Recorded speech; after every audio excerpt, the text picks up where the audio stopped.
Good morning, naturalists. Welcome to Find Out Friday. For today's virtual field trip, we are going to read a story from the Paul Goebel Gallery, 3 Native American stories, Her 7 Brothers. Paul Goebel is a wonderful artist, and his illustrations greatly enliven this book, as you will see.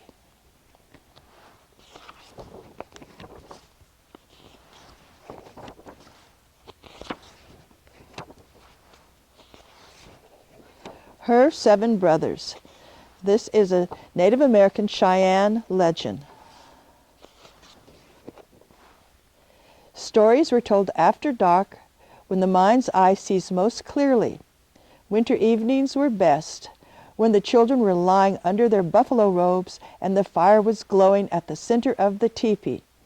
After the sounds in the camp had grown quiet and the deer had come out to graze, the storyteller would smooth the earth in front of him. Rubbing his hands together, he would pass them over his head and body. He was remembering that the Creator had made people out of the earth and would be witness to the truth of the story he was going to tell. Do you know what the birds and animals say? In the old days, there were more people who understood them. The Creator did not intend them to speak in our way. Theirs is the language of the spirits. Yes, birds and animals, butterflies and beetles, stones and trees still speak to us, but we have to learn how to listen. In those distant times, there was a girl who lived with her parents.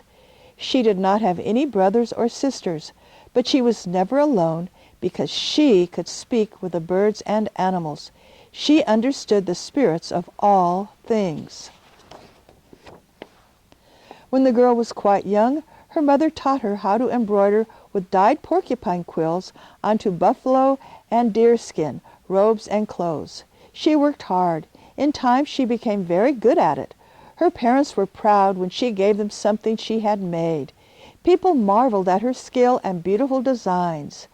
They believed that Porcupine, who climbs trees closest to the sun himself, had spoken to the girl and given her mysterious help to do such wonderful work. While the girl worked, she kept good thoughts in her mind. She knew that she could not make anything beautiful without help from the spirits. One day she started to sew for a man's shirt and a pair of moccasins. She decorated them with porcupine quills in brightly colored patterns.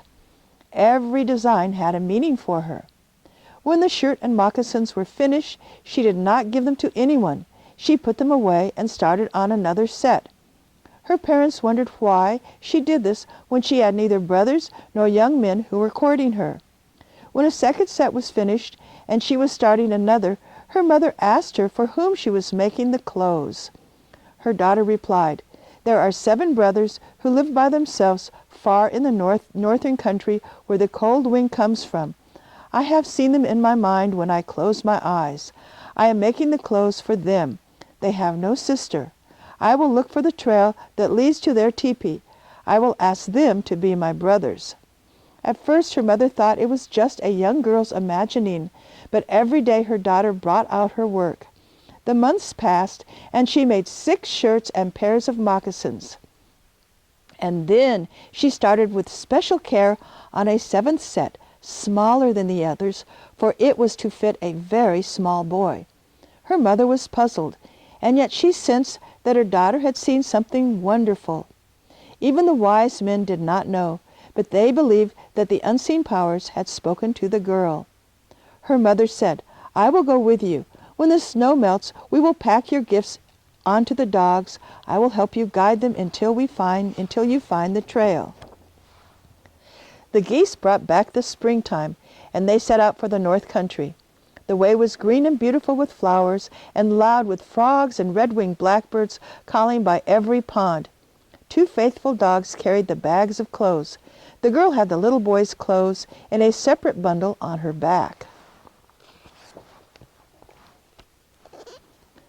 When the girl found the trail, she said to her mother, "This is where I will go on alone. Mother, do not be sad. You will be proud. Soon you will see me again with my brothers. Everyone will know you and love us." But her mother did cry. She called to the sun, "Oh, sun, look after my child." She watched her daughter, leading a dog at either hand, walk away and fade slowly into the immensity of the blue distance. The girl walked on for many days into the land of pine trees until she came at last to a teepee pitched close to a lake. It was painted yellow and had stars all over it. The door was partly open. She thought she could see bright eyes peering at her from inside. She unpacked the bags from the dogs. After they had taken a drink at the lake, she thanked them. "Now go straight back home," she told them. "Keep to the trail and do not chase rabbits." A little boy ran out of the teepee and called to her, "I am glad you have come. I have been waiting for you. You have come looking for brothers. I have 6 older brothers. They are away hunting buffalo, but they will be back this evening. They will be surprised to see you. They do not have my power of knowing and seeing. I am glad to call you sister." The girl opened the bundle of clothes she had made for him. "Younger brother," she said, "this is my gift to you." The boy had never seen anything so beautiful. His clothes had always been plain and often old. He put on his new shirt and moccasins and scampered down to the lake to take a look at himself in the water. The girl untied the other bags and placed a shirt and pair of moccasins on each of the 6 beds around the teepee. When the little boy heard his brothers returning, he ran out of the teepee to meet them. "Wherever did you get those fine clothes?" they asked.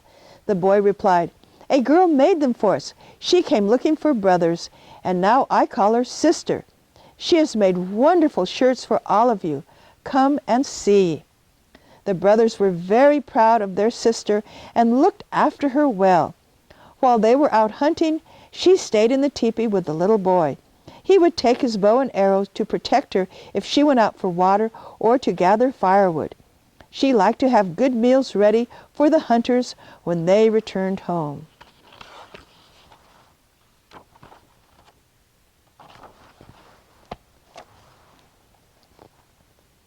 They lived happily together until a day when a little buffalo calf came to the teepee.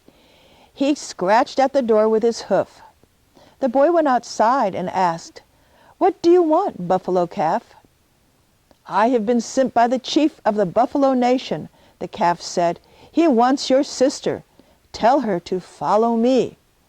"He cannot have her," the boy answered. "My sister is happy here. We are proud of her." The calf ran away, but in a little while a yearling bull galloped up to the teepee and bellowed, "I have been sent by the chief of the Buffalo Nation. He insists on having your sister. Tell her to come." "No, he will never have her," the boy answered. "Go away." It was not long before an old bull with sharp, curved horns charged up and thundered, "The chief of the Buffalo Nation demands your sister now. She must come at once, or he will come with the whole Buffalo Nation and get her, and you will all be killed." He shook his mane and whipped his back with his tail in rage. "No," the boy shouted, "he will never have her. Look, there are my big brothers coming back. Hurry, or they will surely kill you." When the brothers heard what had happened, they were afraid. Even then they sensed an uncertain rumble, like shaking deep down inside the earth.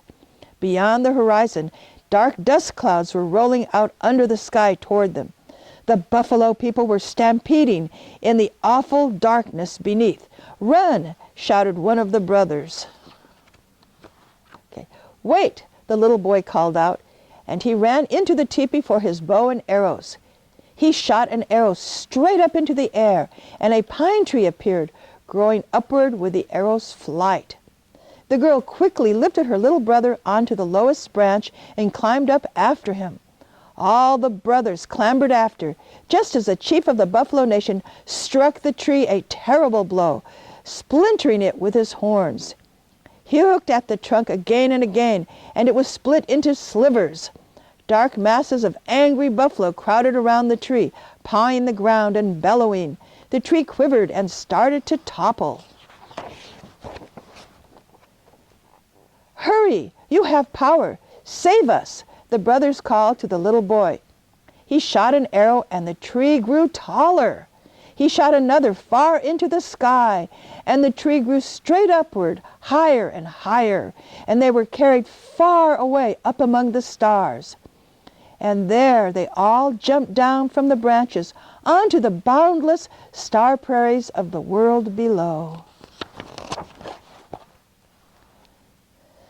The girl and her 7 brothers are still there. They are the 7 stars in the northern sky, which we call the Big Dipper. But look carefully, and you will see that there are really 8 stars in the Big Dipper. Close to one of them there is a tiny star. It is the little boy walking with his sister. She is never lonely now. They are forever turning round the sky, which always stands still, the North Star. It is good to know that they once lived here on earth. Listen to the stars. We are never alone at night.